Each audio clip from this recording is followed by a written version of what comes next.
Hello friends, veterans, नमस्कार।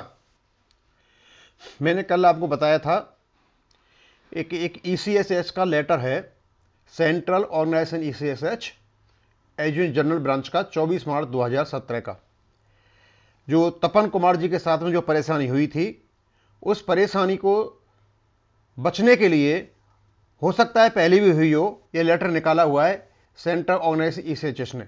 तो मैं उसको पढ़ के सुनाऊंगा, लेकिन उससे पहले मेरे कमेंट है बहुत ज़रूरी, उसको मैं बताना चाहूँगा।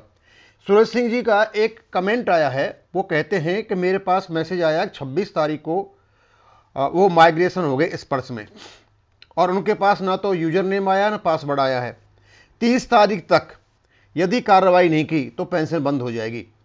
ये बड़ा ही सीरियस मैटर है, क्योंकि जिन पेंशनर्स के अकाउंट नवंबर के महीने में स्पर्श में गए हुए हैं, उनको ये परेशानी हो सकती है। और नवंबर के महीने में कम से कम 1.5 लाख के आसपास पेंशनर स्पर्श में गए हुए हैं, क्योंकि पेंशनर्स के पास अभी पहले से ही मैसेज आ चुके हैं कि आपकी इतनी पेंशन इतने तारीख को 30 तारीख को आ रही है। लेकिन जिनके पास स्पर्श में गए हुए पेंशनर के पास मैसेज नहीं आया है, संभावना यह जताई जा रही है कि उनकी पेंशन में देरी हो जाए।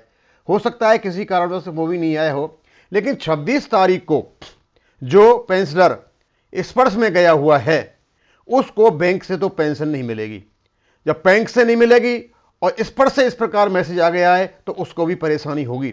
और पासवर्ड भी नहीं आया है और यूजर नेम भी नहीं आया है। इस प्रकार के यदि पेंशनर हैं, उनको मैं सलाह देता हूं कि आप लोग उसकी पीसीडीए की साइट पर जाएं, या आप पहले तो पीसीडी की साइट पर ही जाना पड़ेगा। हाँ, और जो आपको मैंने बताया बार बार के ऐप को डाउनलोड कर लें, वहां भी पीसीडी की साइट खुलती है, और उसमें आपका आएगा आपका चेक, आपकी जो स्टेटस है माइग्रेशन में, जो स्टेटस है उसको आप चेक कीजिए। उसमें स्पर्श पीपीओ होगा, ईपीपीओ होगा, आपका ओल्ड पीपीओ होगा, और आपका बैंक अकाउंट होगा। आप उसमें बैंक अकाउंट डालिए और उसमें कैप्चा वगैरह डालिए, और जब आप सबमिट करोगे तो आपको अपना स्पर्श पीपीओ मिल जाएगा। जैसे ही आपको स्पर्श पीपीओ मिलता है, उसमें फैमिली 02 लगाएं और पेंशनर 01 लगा करके आप कोशिश करें कि आप स्पर्श में एंटर करें। अब क्योंकि आपके पास पासवर्ड नहीं होगा, तो वहां ऑप्शन वो भी दे रखा है, फॉरगॉट पासवर्ड। फॉरगॉट पासवर्ड को क्लिक करें, आपके पास जो जो बात ये कहते जाए करते जाइए, आपको पासवर्ड भी मिल जाएगा। यानी आपको दोनों ही चीजें मिल जाएंगी, स्पर्श का पीपीओ भी मिल जाएगा और पासवर्ड भी मिल जाएगा। और वहां आपकी कंडीशन देखिए कि क्या कंडीशन है। यदि आपका जो लाइव सर्टिफिकेट अभी तक नहीं गया है, वहां दिखाई दे रहा है, तो अभी 3-4 दिन है आपको, तो आप अपना लाइव सर्टिफिकेट वहां दे दें।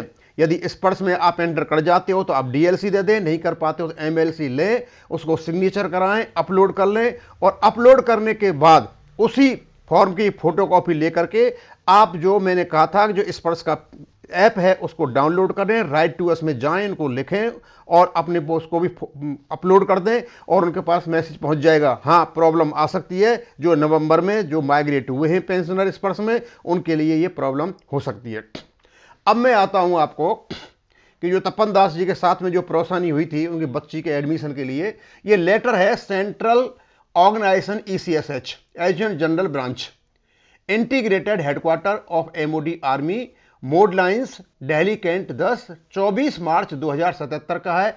इसमें टेलीफोन नंबर भी दे रखा है और इसमें ईमेल आईडी भी दे रखा है, और यह लेटर का नंबर भी दे रखा है। ईसीएच साइट पे जाओगे तो मिल जाएगा। और कहाँ दे रखा है, सभी ये कमांड जो है, जितनी भी कमांड है इनमें सब में देख रखा है। और ये एडवाइजरी है, और एडवाइजरी है ये कि रिफ्यूजल और ट्रीटमेंट बाई ईसीएसएच एम्पेनल्ड हॉस्पिटल, यदि रिफ्यूज कर देते हैं ट्रीटमेंट के लिए तो आपको क्या क्या करना है। तो इसमें 4-5 कंडीशन बताइए।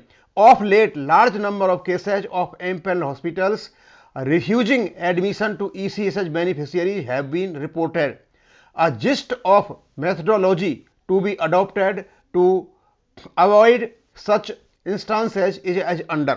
और उनको बताया कि इस प्रकार की प्रॉब्लम आती है तो आपको क्या करना है। पहला काम, whenever a hospital is unable to admit a patient due to non availability of bed, वहां बेड खाली नहीं था जिस हॉस्पिटल में वो गए थे Tapan ji, and hospital bill uniform OIC ECHS polyclinic को बताएगा हमारे पास बेड नहीं है, इन्होंने नहीं बताया, ज्वाइंट डायरेक्टर को बताएंगे या डायरेक्टर रीजनल सेंटर को बताएंगे on phone about it, with which will be followed by an email within 24 hours. और फोन पर ही नहीं बताएंगे, ईमेल भी भेजेंगे एमपीएल हॉस्पिटल, उनको जो नाम ले रखा है कि भाई ये कंडीशन थी।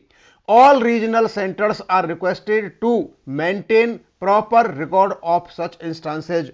और रीजनल सेंटर जो हैं इस प्रकार के इंस्टांसेज को रिकॉर्ड करेंगे। एक तो इनका ये है।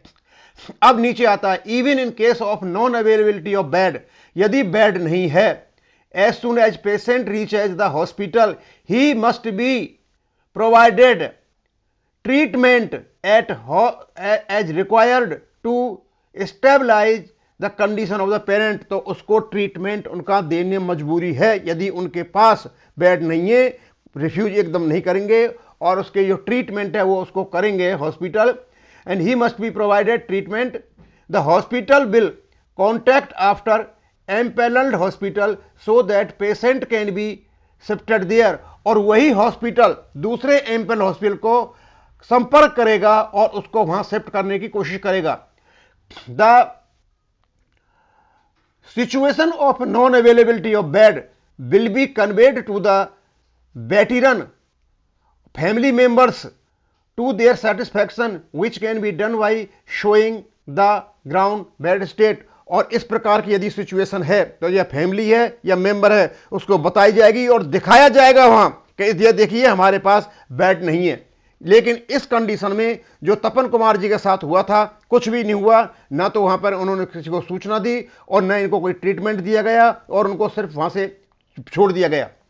The hospital which fails to implement the above measures will be liable for disciplinary action. और इस प्रकार के एक्शन जो हॉस्पिटल करेंगे उन पर डिसिप्लिनरी एक्शन लिया जाएगा। अब डिसिप्लिनरी एक्शन क्या होगा ये वहां का पता है, मैं उसको आगे नहीं चलता हूं।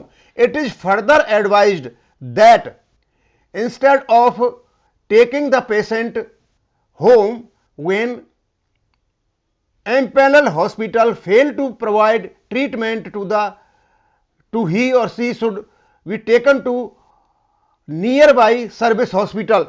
और यदि यहां इनको नहीं मिलता है कोई सुविधा तो हॉस्पिटल उसको जो पेशेंट है जो नजदीक का जो सर्विस हॉस्पिटल है वहां उसको ले जाया जाएगा।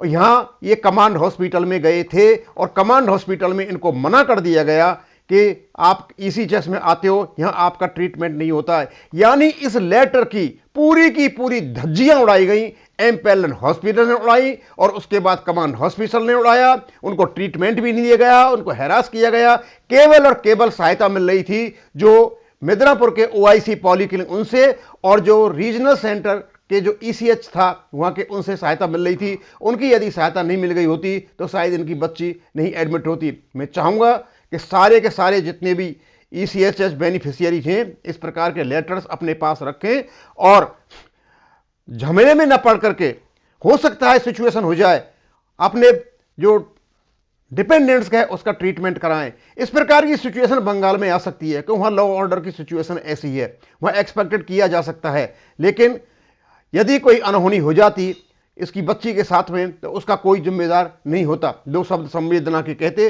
और हो जाता, क्योंकि लेटर अब जिनके पास जा चुका है। इस प्रकार के लेटर और भी पहले आए हुए हैं, इसका मतलब 17 का लेटर निकाला, 17 में से वो घटना हुई होगी और ने सारा कुछ निकाल रखा है। लेकिन कमाल तो तब हो गया जब कमांड हेडक्वार्टर ने भी ये बोल दिया नहीं आपका ट्रीटमेंट यहाँ नहीं होगा, आपका ट्रीटमेंट ईसीएचएस में होगा। बस मैं इसको इतना सा ही करके खत्म करूंगा। थैंक यू, धन्यवाद।